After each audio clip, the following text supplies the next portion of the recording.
Дорогие друзья, мы входим с вами в самый известный музей Холокоста в Иерусалиме, который называется Яд Вашем.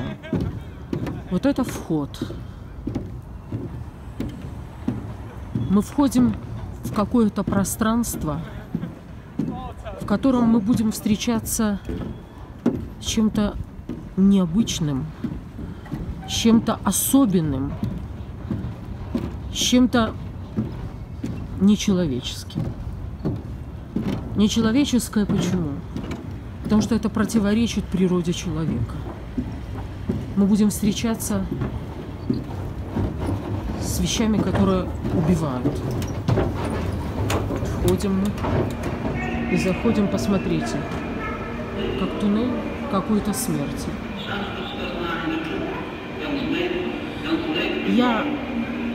Обратите внимание, пожалуйста, очень много чего есть в мире о Холокосте. И я не хочу сделать этот ролик, эту встречу с вами для того, чтобы вас разжалобить, или для того, чтобы напомнить, что делали нацисты с еврейскими душами. Когда вы дослушаете этот ролик до конца, вы услышите вещь, которую, наверное, никто не ожидает услышать. Давайте с вами пройдемся по этому сосуду, по этому музею и представим, как какой-то страшный сосуд внутри чего-то. Наружу солнце, природа, и мы заходим в этот туннель смерти.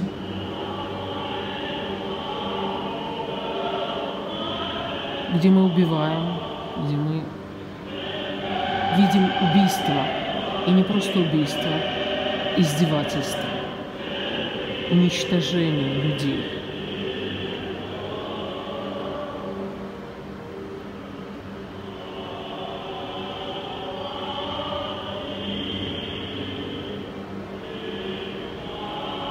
Посмотрите, пожалуйста, на эти лица не как что-то отдельное от вас, а посмотрите на эти души, как какие-то точки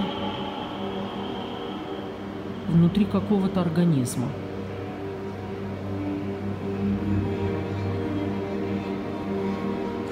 Много слов, наверное, не нужно. Я иногда буду что-то комментировать, говорить, но цель всего, что я хочу сделать и показать вам в этой работе, это совсем другая, как говорится, цель.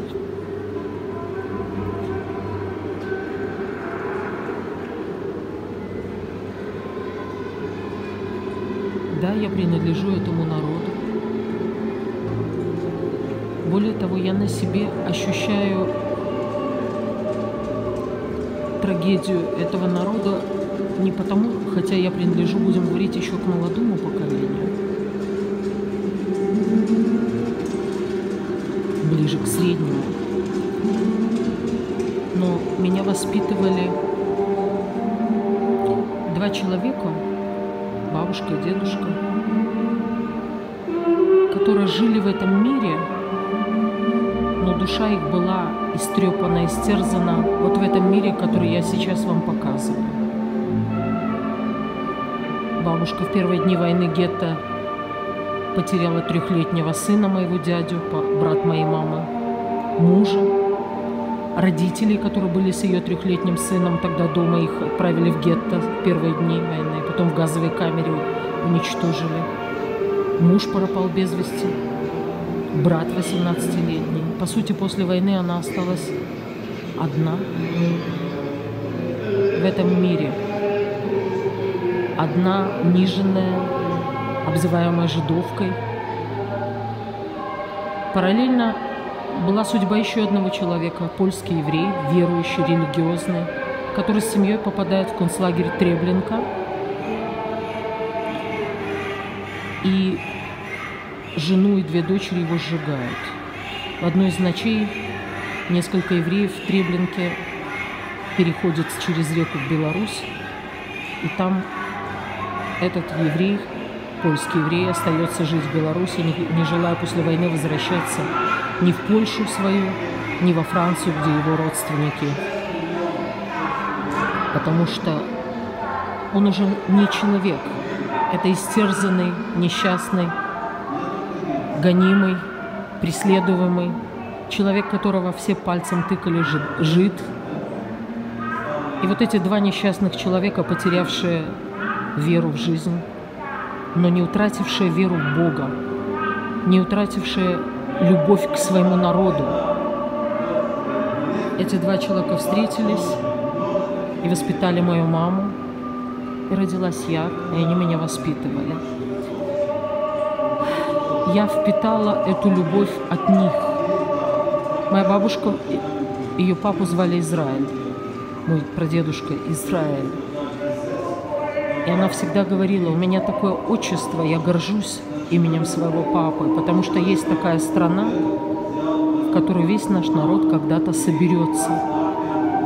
И это она мне говорила в детстве всегда как какую-то мечту.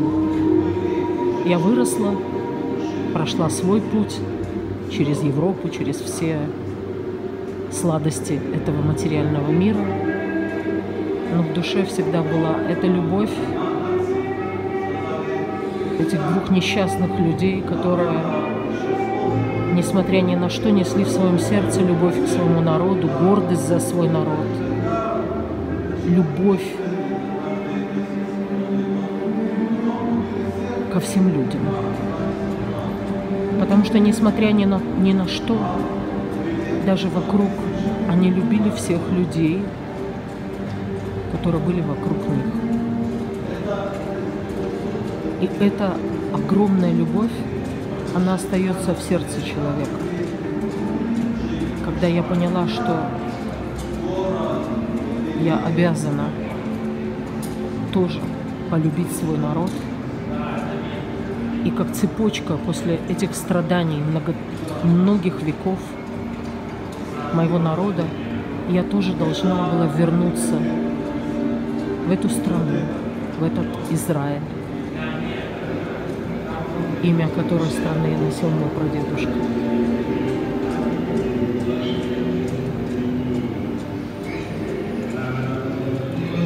Я вернулась в эту страну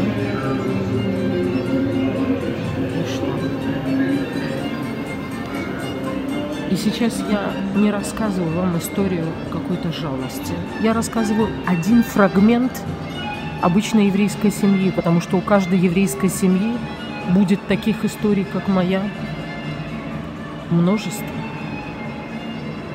И не надо здесь бороться, у кого будет страшнее история, чем моя история. Я просто рассказываю, как вот, знаете, капля из моря, которая имеет ту же силу, что и все море. Как капля крови в анализе имеет всю ту же силу, что и вся кровь в человеке. Так и здесь. Я вам выхватила каплю одну семью, которая ко мне имеет отношение. И поэтому я здесь показала вот эту одну каплю, одну семью из целого народа, выхваченную и показываемую, переживаемую мной близко к сердцу. Но таких капель и таких семей великое множество. Но опять-таки не уходите слишком далеко в мои слова, потому что я не хочу сейчас вам рассказать историю еврейского народа или историю Холокоста, или историю трагедии, которую пережил еврейский народ, или вызвать негодование в ваших сердцах к тем, кто делал эти кощунства. И вы увидите в конце этой встречи, почему я вам так настоятельно об этом говорю и не один раз. Вот. Ну, немножко пройдемся, я сделаю краткий обзор, чтобы вы просто немножко прониклись что происходит, как это происходит здесь, в этом музее Холокоста. Знаете, сколько людей приезжают со всего мира и удивляются. Они не верят, наверное, тому, что сделали их предки, потому что они не верят, что вообще такое возможно делать. Люди недоумевают, потомки нацистов, они недоумевают, что вообще такое возможно было сделать. Сегодня это невозможно представить.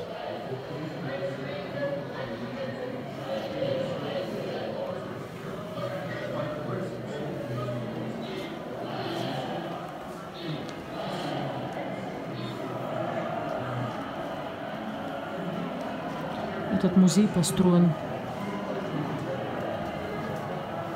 в виде туннеля.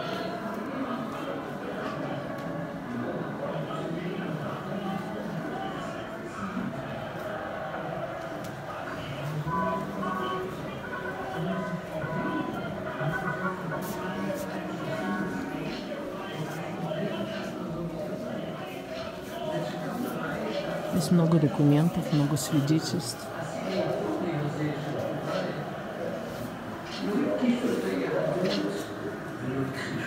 Документы еврейской атрибутики.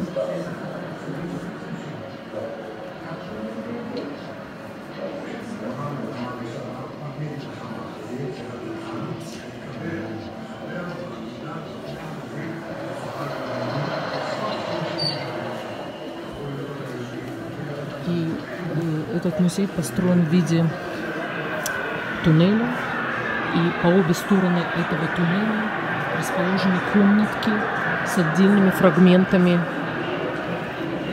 трагедии, которая произошла. Это еврейские книги, которые забирали у евреев в концлагерях. И каким-то образом, видите, они остались не сожженными. Вот видите, это как туннель, и по обе стороны этого туннеля вот расположены такие вот комнатки.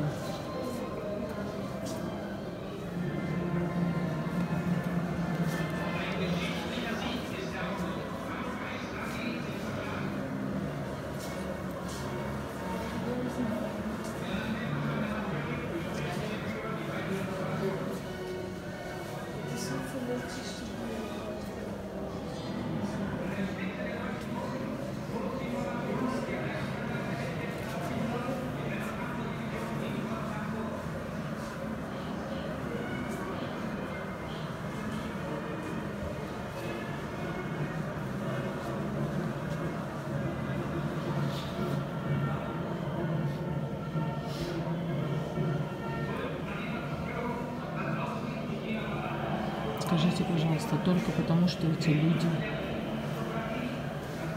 верят в своего Бога, только что эти люди сохраняют себя как нация, принадлежащая единому Творцу, это имеет позволение так уничтожать их? Почему люди так боятся этих еврейских душ? Почему люди позволяют себе перейти черту человечности, чтобы уничтожить этот народ?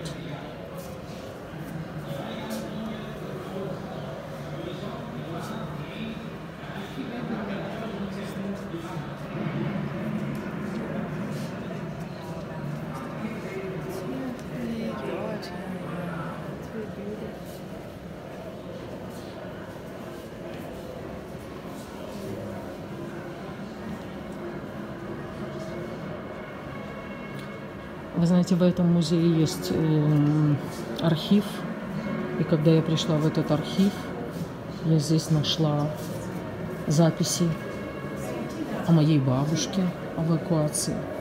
Я нашла записи о гибели гетто ее трехлетнего сына, моего дяди. Здесь все это записано и документировано. Мне это было очень интересно и очень трогательно найти документально то, что бабушка мне когда-то рассказывала как про свою жизнь.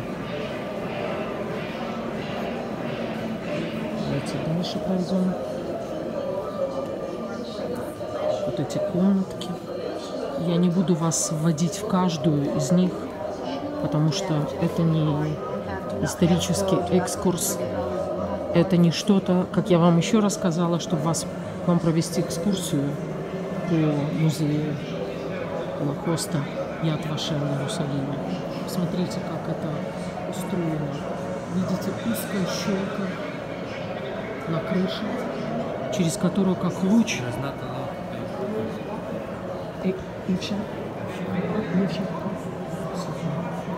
Вот, извините, пожалуйста, вот посмотрите, как без Раташем, с Божьей помощью я смогла снять для вас что-то. Почему? Потому что ко мне подошел сейчас охранник музея и сказал, что мне нельзя снимать здесь видео, то есть нужна особая авторизация. Извините, потом продолжу. Тихонечко включила еще для вас показать немножко момент. Вот это то, что было написано на концлагере. Это вот с концлагеря Аушвица с Венцем. Только обревали женщин буддийских. Номера. Вот и как изможденных, умерших от голода или экскрементов, еврейские тела бросали в общую.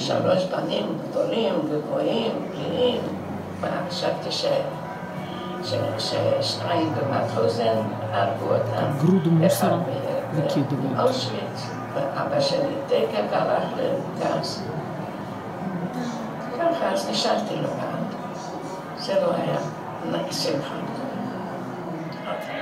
Немецких врачей, которые делают эксперименты с телами евреев.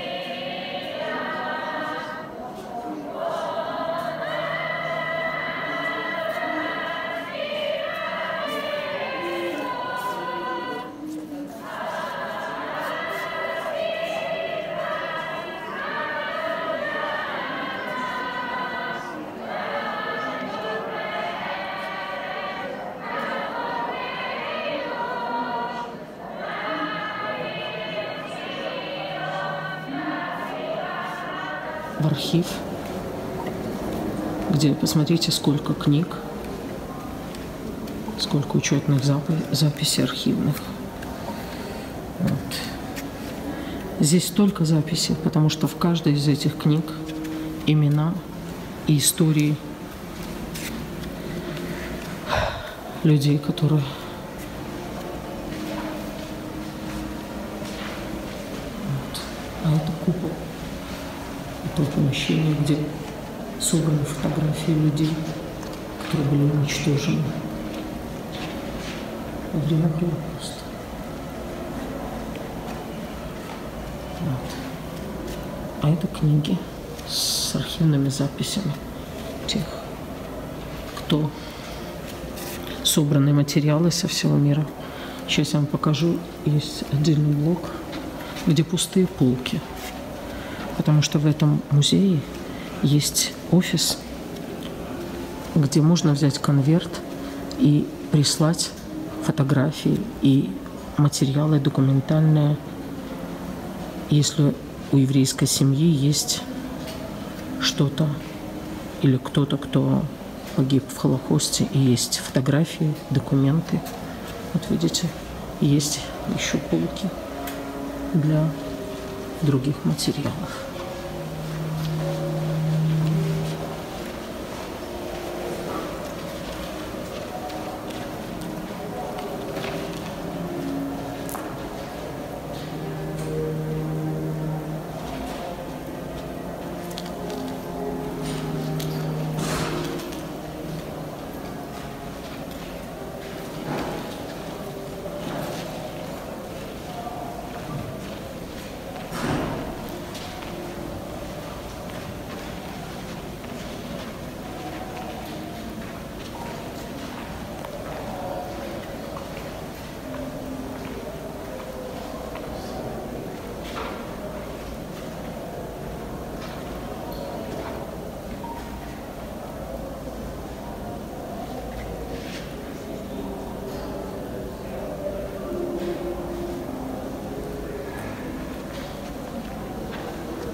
И вот в этом месте, где собраны фотографии и архивные записи, снизу посмотрите, что находится. Огромная яма. И в этой яме вода. Это своего рода колодец. Потому что то, что я показывала вам, которое здесь находится в этом помещении, это смерть. Это люди, которые были преданы смерти за то, что они принадлежат этому народу, за то, что их предки уже столько веков, несмотря ни на какие издевательства, несли веру в своего Бога и верили, что придет время, когда потомки их придут в землю Израиля, объединятся и принесут свет Творца своим объединением в весь мир. Так вот, вот эти души, которые я показала вам вот как сверху, они отдали свою жизнь ради того, чтобы когда-то их потомки, кто-то из их потомков, потому что многие из них погибли, и поэтому мало кто остался с еврейского народа, потомки которых будут выполнять эту духовную работу, что в будущем их потомки станут вот этим колодцем воды. Вода — это Тора. Это высокий свет высокого уровня бина, свет любви и отдачи. Поэтому их души отданы, видите, вознесены в небо для вот того, чтобы в будущем души их потомков могли стать вот этой водой, вот этим светом, колодцем для всего мира. По устройству мира есть такая сфера Есод, которая собирает все, что было прежде сделано, и выводит к Малхут, к царству, к нашему миру. Вот так и этот колодец — это как вот своего рода воронка, которая принесет вот эту воду жизни в определенное время, когда все будет готово на небе из этой духовной работы стольких лет. А еврейскому народу предназначено 6000 лет на исправление. И вот этот колодец, это символизирует вот эту воронку, через которую придет вот этот свет бины, свет любви и объединения, и выльется на Малхут, на весь мир. Потому что весь мир — это имеет 4 уровня. Мир Осия — это где все народы. Потом есть мир Ецера, там, где находятся все, кто в Израиле. Мы говорим сейчас о духовных вещах. Мир Брия — это Иерусалим. И есть мир Ацелут, к которому мы все стремимся. Так вот, в будущем, когда произойдет определенная вот эта духовная работа, сборка, когда все соберется, те, кто были в мире Иерусалим, они поднимутся в Ацелут. Те, кто были в мире Израиля, поднимутся в мир, где сейчас Иерусалим, это в мир Брия. А все другие народы мира, которые на уровне Осия, которые признают единого Творца, как говорит пророк, и познает весь мир от мала до велика, что Всевышний один. Именно те души перейдут из мира Осия, они перейдут на мир Брия, на котором сейчас находится вот как уровень энергии земли Израиля. И тогда получится, что вот эта земля Эрец, которая имеет и смерть, она будет уничтожена. И получится, что весь мир станет Израилем. Весь Израиль станет как Иерусалим. И Иерусалим поднимется в такую точку Ацелут, где контакт с миром, со светом Творца идет напрямую, и они будут, эти души, которые сейчас работают на духовном уровне Иерусалима, поднимаясь в мир Ацилут, они будут проводить вот этот свет, высочайший свет на весь мир. На весь мир, на Иерусалим и на весь Израиль, который охватит весь мир. И это смысл слов пророка, что вся земля познает Творца от мала до велика. Но только те, кто захотят, потому что будут люди, которые не захотят. Но тот мир отойдет в небытие, мир зла, мир смерти.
И вот мы с вами выходим из этого музея, вот через эту дверь, через этот туннель,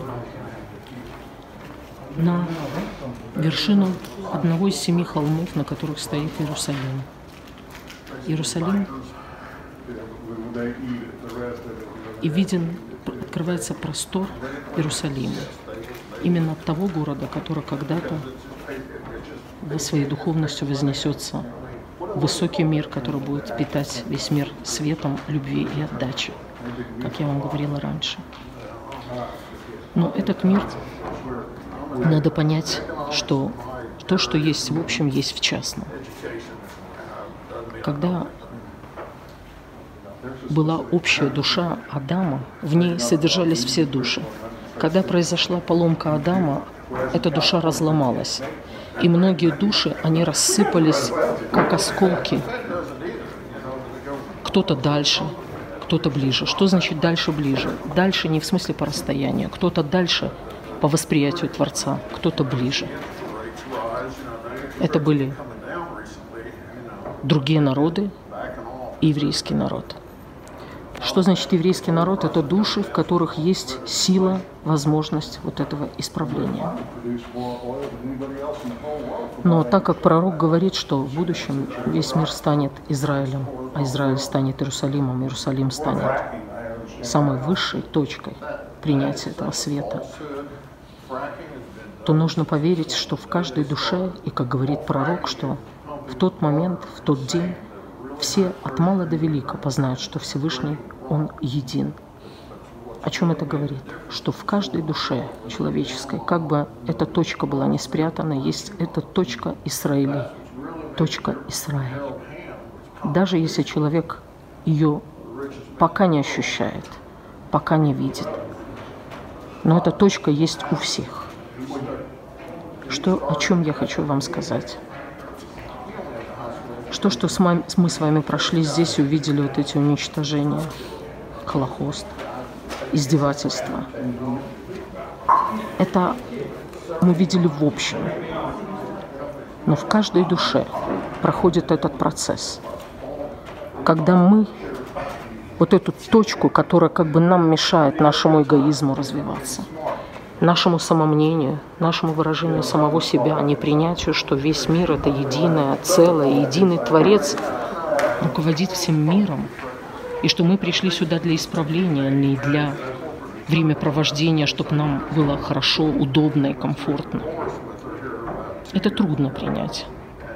Так вот эта точка внутри каждой души, это и есть вот эта точка Израиль. Точка, которую до определенного времени другие слои нашей души притесняют, загоняют в гетто.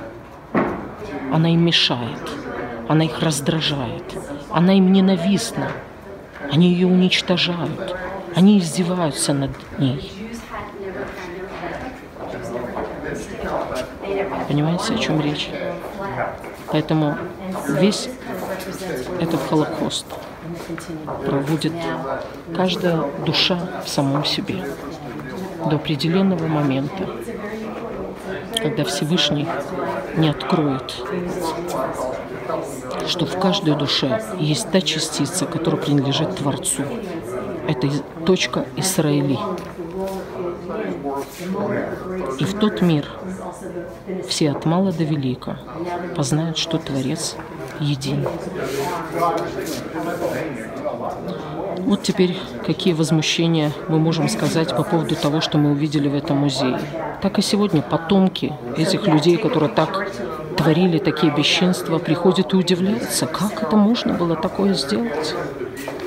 Так вот, придет время, когда каждая душа наша скажет: как это я мог такое делать? Как это я мог не видеть в себе то, что принадлежит Творцу?